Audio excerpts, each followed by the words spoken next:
plus 7 is 20. And I always imagine that if you got Bahamut, Right. you get Genesis, then you just one and done, you know? Yeah, One having and a done. fall- You got Forte for that. Yeah, that's true. That is very true. You got Forte for that. So sorry for interrupting you. Go on. No, you're good. I was please. going to say having Ward, I think, is something that I would choose Zeus over Mhm. Genesis Dragon, especially since a lot of the aggro decks we see don't have something like Dance of Death Mm. or a card like that for Mhm. easier removal. So But, of course, Lightning Strike, if you're going up against another Dragon deck, is an easy counter to that. sure. So they brought Dragoncraft decks. They brought Shadowcraft decks. Oh my God, English is hard. And I'm expecting that Shadowcraft was probably something very similar in terms Mhm. of Catacomb, just aggro, Orthoros, Cerberus kind of Right, thing. right. What about on Sunday? On Sunday, it was, again, first and second place both had Shadowcraft decks, but they also both had Forestcraft decks. First place it was Tsubame, and second place was Sorajinko. What I'm kind of feeling is that I feel like the meta, well, with each week, I mean, some of the deck usage percentage rates were actually insane. I believe Saturday there was 0 Swordcraft decks, 0 Bloodcraft decks that made it to the playoffs, and so that's actually something that's quite shocking. Runecraft as well, I believe, on Sunday once again showing up as 0%, and I feel like more and more as we're getting deeper into this expansion, people are kind of solidifying their choices. I thought there was a glimmer of hope with that Vengeance Blood deck, using Soul Dealer, Belphegor, that kind of thing. We saw it perform well here last week, but in the East, it doesn't have as much popularity. What do you think about that, Envy? So the Vengeance Blood deck is kind of special. I feel like the first people I saw messing with it were the Japanese players, the East. Their Twitters were blowing up with this thing. It won a Famitsu over there. It won a JCG, and then came over here and won an EXG tournament, and then did pretty well in the NGE too. So there was like 1 week where that deck went through a lot of changes and like really exploded in popularity, especially for the West. And I feel like the East has given up on it, actually, even though the West is still playing around with it. It's an interesting deck, though. Yeah, you know, and you would certainly be right by standards of kind of the deck usage rate is that Blood, despite the fact that it actually took a tournament win, not just in the JCG, but in multiple other tournaments, they seem to have not been going back to it. The other interesting thing to me is Shadowcraft. This deck has become, I feel like, between the two choices, between Dragon and Shadow, Shadowcraft has kind of arisen out of that and has solidified itself as the most scary deck in the expansion. Would you agree with that, Envy? Shadow is turning into the single best tournament faction period that the game has ever seen, I think. Unless you go way back to the beta days of like pre-nerf Purgatory Forest.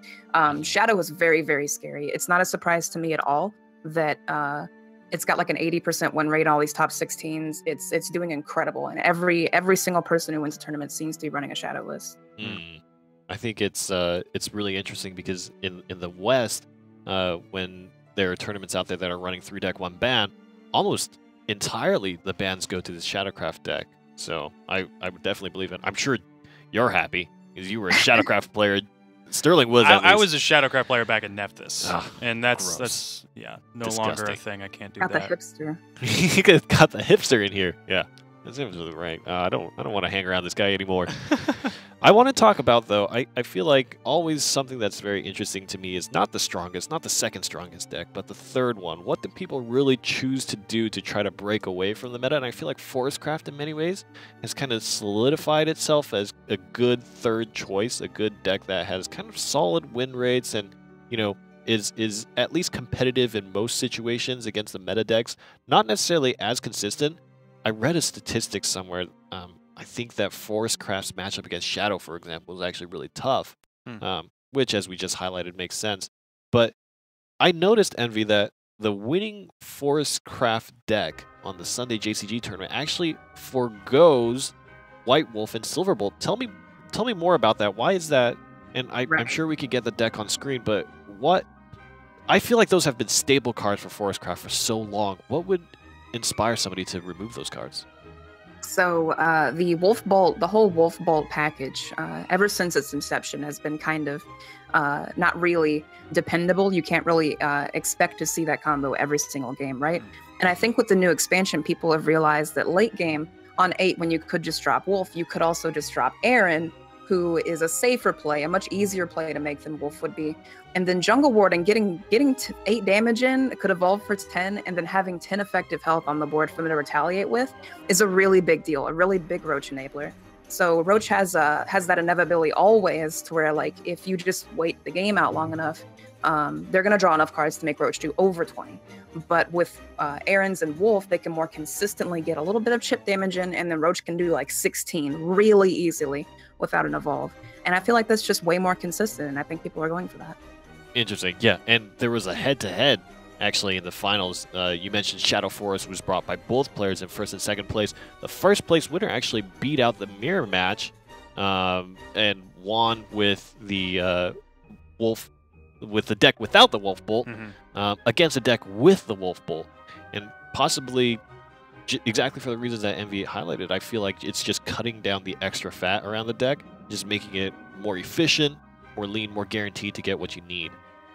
So many times we've seen those Silverbolt decks where a player draws 2 Silverbolts before he gets his turn 8, and those cards are essentially useless unless you can have the great draw of getting the reduced cost from the White Wolf. And then when you draw 2 of them before you even get the White Wolf, then the combo's kind of wasted, and your win condition is forego. Yeah, absolutely. I think that's.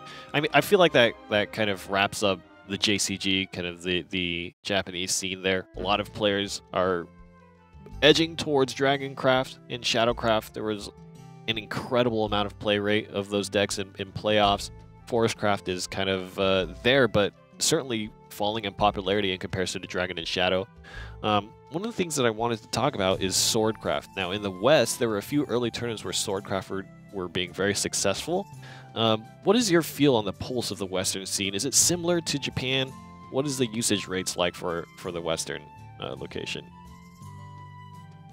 That wasn't directed, I'm sorry.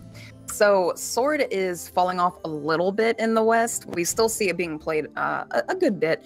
It's definitely not the most popular, and it's definitely not the most best performing one. I think the last EXG tournament in its top 16, it had like a 10% play rate and like a 25% win rate within top 16. So it's not making it. I think Sword's falling off in popularity over here also. Certainly, as you mentioned a little earlier on, that a lot of players were actually experimenting with Vengeance Blood. Do you feel like that's actually going to be a thing that sticks in the West, or are we going to end up following Japan scene and kind of dropping it? I really hope to see it more. I think it's a great matchup against Ramp Dragon, being able to put a lot of pressure on the board. I think at times it can be too much for Dragon to answer, but it does fall a little short against an aggro Shadow deck. It's a little shaky, and against a mid-range Sword deck, it's kind of a toss-up in a way. What do you think, Envy? In a 2-deck format, would you bring Blood? In a 3-deck format, would you bring Blood? I think in a 3-deck format, when you're able to have bans, Blood stands a better chance. I'm not entirely sure if once you get to the point where there's no bans left, I think you just want to have Dragon, Shadow, Forest right now. I'm pretty confident that those 3 are like staply the best, if that's the right use of the word, I think. Staple. Yes, absolutely. Yeah, they're just so powerful, right?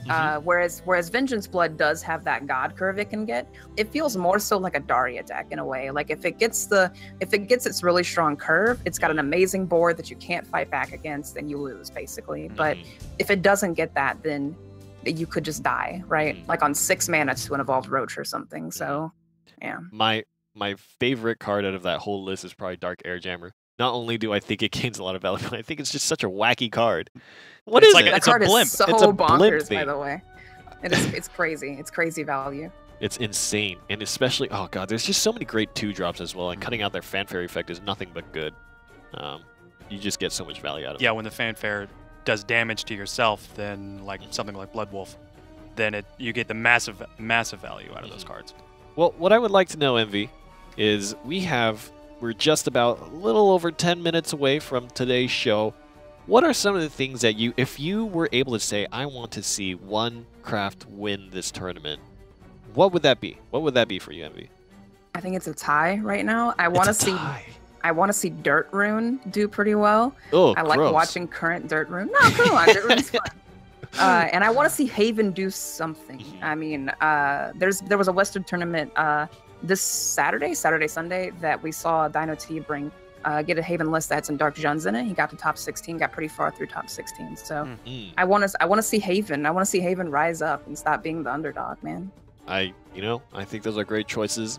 Actually, no matter how much I make fun of it, I also would like to see Dirt Rune make it. Dark John, one of my favorite cards. I think it looks so cool. I feel like we have Dark Angel Olivia.